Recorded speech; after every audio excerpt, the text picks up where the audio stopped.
देखिए रजा, मेरा ये बिल्कुल, आप I am glad you mention this because I think ये इंपॉर्टेंट है। मुझे लगता है ये है कि इस वक्त जो हमारी जो एक पब्लिक डिस्कोर्स हो रहा है सोशल मीडिया पे और चैनल्स पे और बाकी जगहों पे, उसमें थोड़ा सा इन माय ओपिनियन कुछ फॉल्स प्रेमिसेस जो है वो उनकी बुनियाद पे बात हो रही है। मेरा ये ख्याल है कि ये जो पावर डायनामिक्स है जिसका आपने जिक्र किया, ये मैं भी इस पे बात करता रहता हूँ कि इस टाइम जो पावर डायनामिक्स हैं वो बिल्कुल क्लियर है, and they are tilted in favor of the establishment in an overwhelming manner. ये को 19-20 या को 15-18 वाला सीन नहीं है, which essentially means कि उसमें से मैं एक कंक्लूजन निकालता हूँ। To put it very simply, देखिए केयर टेकर प्राइम मिनिस्टर वो बनेगा जिसको एस्टैब्लिशमेंट चाहे, ये बॉटम लाइन। अब इसमें आप राइडर्स ऐड कर सकते हैं कि हाँ एन मुमकिन है कि वो जिसको एस्टैब्लिशमेंट चाह रही हो वो नून लीग भी एग्री करे तो बिल्कुल ठीक है, और पीपल्स पार्टी भी करे तो बिल्कुल ठीक है। लेकिन अगर ये कोई कह रहा है कि जी पीपल्स पार्टी और पीएमएलएन अपना केयर टेकर चाहते हैं और एस्टैब्लिशमेंट की मुखालफत के बावजूद, तो मैं इसको मानने के लिए तैयार नहीं। क्योंकि देखिए सियासतदान को आप जो मर्जी कह लें, एक चीज पे सियासतदान के एंटेने सबसे ज्यादा शार्प होते हैं और वो होते हैं power dynamics. They are very, they know exactly कि कौन कितने पानी में खड़ा हुआ है, और उन्हें अपना भी अच्छी तरह मालूम है कि उनका अगर उन्होंने अगले 5 साल के लिए कोई गवर्नमेंट बनानी है या कोई इसी कोalition को किसी एक तौर तरीके से वापस लाना है, तो they have to have the establishment on board. उनसे लड़के या उनकी मुखालफत करके उन्होंने यानी अपना अगला फ्यूचर जो है वो उसको तारीख तो नहीं करना। They are smart people. तो इसलिए मेरे ख्याल में अगर तो डार साहब is become a very serious candidate, वो सिर्फ तभी हो सकता है जब establishment is on board. If they are not on board then he can not be a strong candidate. लेकिन अगर वो बन रहे हैं, जो कि मैं कुछ हद तक सुन रहा हूं, सोलंकी साहब ये कह रहे हैं, तो मेरी सुनगुन है वो ये है कि डार साहब को लाने का फैसला मियां नवाज शरीफ का है। ठीक। और उस ये एक हद तक जरदारी साहब को कन्वे भी किया गया, लेकिन क्योंकि ये जो डॉटेड लाइन है उस पे अभी तक कोई दस्तखत नहीं हुए, तो जब पीपुल्स पार्टी फैसला करेगी तो फहद बिल्कुल ठीक कह रहे हैं कि अगर वो फैसला करेंगे तो उनको कोई एतराज नहीं होगा। जो खबर डार साहब की आई है वो डार साहब ने नहीं लगवाई और डार साहब का नाम तजवीज़ करने वालों ने भी नहीं लगवाई। जो खौफजदा हैं या जो उम्मीद कर रहे थे कि उनका कोई बंदा आएगा, उन्होंने इस खबर को लीक किया। तो ये आप मजीद जो है वो समझ सकते हैं। अब जो पीपुल्स पार्टी की जो प्रेस कॉन्फ्रेंस है, एक तो बात अहम फहद ने पहले ही आपको बता दी कि उन्होंने ये नहीं कहा कि हम नहीं मानेंगे। उन्होंने सिर्फ ये कहा कि बाज़ाब्ता तौर पर हमारे सामने ये बात नहीं आई। इसके अंदर एक चीज और भी एम्बेडेड है कि सानू की देना, सियासत जो है वो कोई एक तरफा गेम तो नहीं है ना। आप अपना कोई बंदा लाएंगे तो हमारे लिए उसमें क्या है वो भी डिस्कस होगा जब पीपुल्स पार्टी से बात होगी। लेकिन जो मेरी मालूमात है वो ये है अभी तक कि अगर आप इस्टेब्लिशमेंट से कहेंगे कि जी आप अपने पसंद का प्राइम मिनिस्टर ले आए केयर टेकर, तो वो ले आएंगे।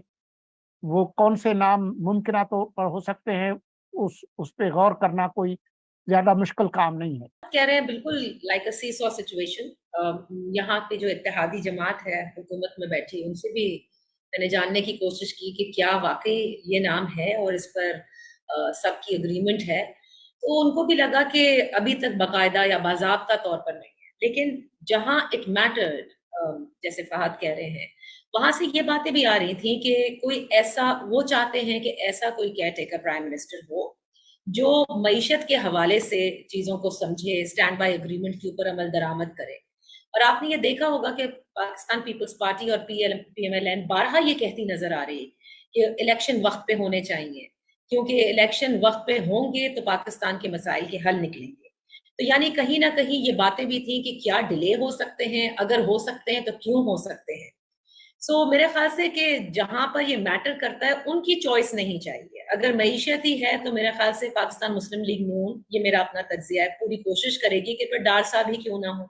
آپ کو یاد ہوگا کہ جب مفتاح اسماعیل صاحب فائنانس منسٹر تھے اور ڈار صاحب کی انٹری ہونی تھی تو بار بار ڈار صاحب کے لیے اسی طرح سے یہ خبریں آ رہی تھیں کہ وہ اچھا ایکسچینج ریٹ جو ہے وہ مینج کر لیتے ہیں، وہ آئیں گے تو ایسا ہو جائے گا ویسا ہو جائے گا. And then ultimately we saw that replacement happening. I really don't know whether caretaker prime minister یہ بنیں گے یا نہیں. البتہ یہ ضرور I'm sure کہ Fahad would like to comment on this and he would have more on this to say کہ یہ جماعتیں چاہتی ہیں کہ اسٹیبلشمنٹ کی چوائس کا کوئی شخص نہیں ہونا چاہیے، کیونکہ پہلے نام حفیظ شیخ صاحب کا بھی آ رہا تھا، رضا باقر صاحب کا بھی آ رہا تھا کہ شاید وہ بھی ان کی چوائس ہو سکتی ہے. جو بھی چوائس ہونی چاہیے وہ ان لوگوں کی چوائس ہونی چاہیے تاکہ وقت سے الیکشن کرائے جا سکے. کیونکہ اب آپ نے دیکھا کہ آرمی چیف کی اسپیچ کا کل بڑا تذکرہ تھا، زراعت میں وہ بہت انٹرسٹڈ ہیں، وہ چاہتے ہیں پاکستان کو کسی طرح سے بھی سٹیئر کیا جائے ان تمام تر اکنامک کرائسس سے، تو وہ کہیں بہت زیادہ انٹرسٹ نہ لے لیں. تو آئی ایم شیور کہ these coalition partners are having some kind of jitters کہ جو بھی کیئر ٹیکر سیٹ اپ بنے وہ کسی بھی صورت اس طرح سے طویل نہ ہو جائے جیسے کہ ہم پنجاب اور خیبر پختونخوا میں دیکھ رہے ہیں. تو یہ اور میرے خیال میں تھوڑا سا پیچیدہ بھی ہو گیا ہے، کیونکہ یہ بالکل آپ نے صحیح کہا کہ جب یہ پروپوزل آیا تو اس کو یعنی میں تو واقعی میں سر کھجا رہا تھا کہ یہ کہاں سے آیا اور کیسے ہوا اور کن بنیادوں پہ ہوا، کیونکہ واقعی میں وہ نقطے سے نہیں جڑ رہا تھا. پھر اس کے بعد پتہ چلا کہ نہیں، یہ تو واقعی تھوڑا سیریس ہو گیا معاملہ، اور نون لیگ کے اندر سے بھی یہ کہا جا رہا تھا کہ نہیں جی تو بڑے تگڑے امیدوار ہیں، اور پھر ان لوگوں نے آ کے ٹی وی پہ مختلف لوگوں نے ان کی جسٹیفیکیشن بھی دینا شروع کری.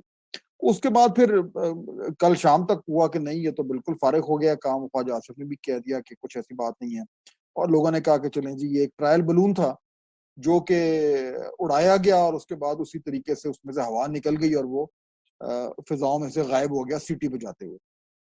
لیکن اب آج پھر کچھ معاملات چل رہے ہیں، تو یہ یعنی کہ ایک عجیب سی صورتحال ہے. اور اس میں مجھے جو چیز سمجھ آ رہی ہے وہ بیسکلی یہ ہے کہ یا تو اسحاق ڈار صاحب کا نام فلوٹ ہونے سے پہلے کوئی نہ کوئی انڈرسٹینڈنگ ہو چکی، ویئر اٹ میٹرڈ، ورنہ اس طریقے سے یہ نام نہ آتا.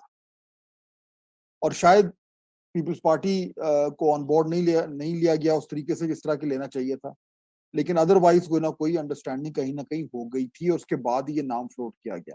That's option 1. آپشن 2 یہ ہے کہ نون لیگ سے بڑی غلطی ہو، دے مس کیلکولیٹڈ. اب یہ 2 آپشنز ہیں.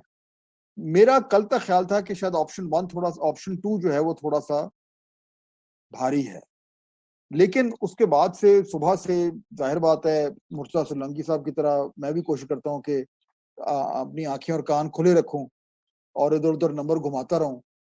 تو آج سے مجھے لگ رہا ہے کہ نہیں شاید آپشن 1 تھوڑا سا بھاری ہو گیا. تو یہ وہ سیسو چل رہا ہے کہ کبھی ہاں کبھی نہ. جی